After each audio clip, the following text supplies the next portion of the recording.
Hello, and thank you for joining today's video on helping your children prepare for a move. My name is Sheila Arrett, and I'm an infant and early childhood mental health consultant at Children's Resource Center.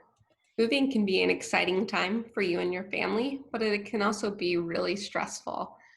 There's a lot going on at once and moving things around, trying to find things. So today I just want to talk about a few things that you can do um, in the midst of the busyness and maybe some disorganization to help your children calm themselves and be prepared for the transition.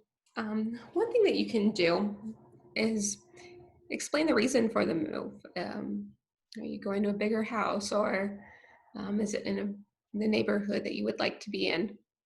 And children like to know what's going on, especially they're going to realize there's a bunch of changes and more chaos going on.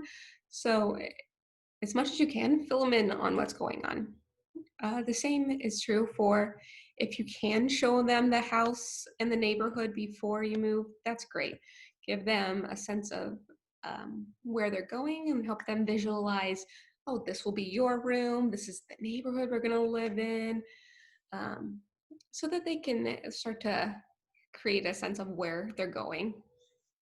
Um, if your children has those favorite toys, maybe a stuffed animal, security blanket, those comfort items, and those things that they really enjoy, put them in a box that you can easily get to when you get to your new house or apartment, wherever you're moving to, so that when you get to the new location, the child can have easy access to those.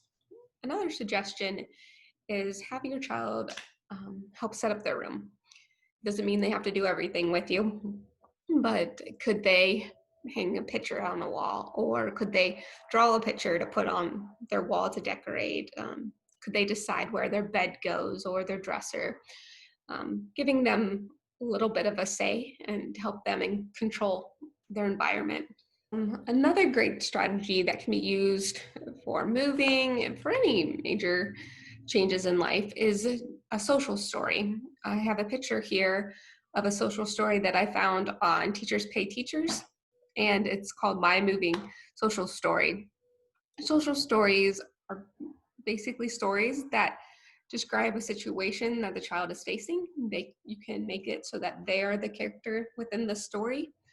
Um, like I said, I found this one on Teachers Pay Teachers, but if you don't want to buy a story, this was like $2, I think 25 cents, if I'm remembering correctly. You can make one yourself. You don't need a printer even. You can draw the pictures and create a story with your child about, well, we live here now. We're going to pack our things up and we're going to move to a new house. And this is where we're going to live. And we're going to take our things with you. And we're going to be together in our new house, just so that your child can then read that story and help realize what's going to be taking place. In the midst of moving, it is a busy time. There's a lot going on. You're packing boxes, and children feed off of the adults around them and their emotions, how busy they seem, and that can create more stress for the child and maybe some more challenging behaviors. So it's important in the midst of the busyness of moving that you also practice self-care for yourself, because your children will feed off of you and your emotions. So by taking time for yourself, you are actually benefiting your child as well. Here are some resources where I found some information for this video. I hope you found it helpful. If you would like to know more about social stories, you can find a full video on our YouTube channel about social stories. Thank you for joining, and have a good day.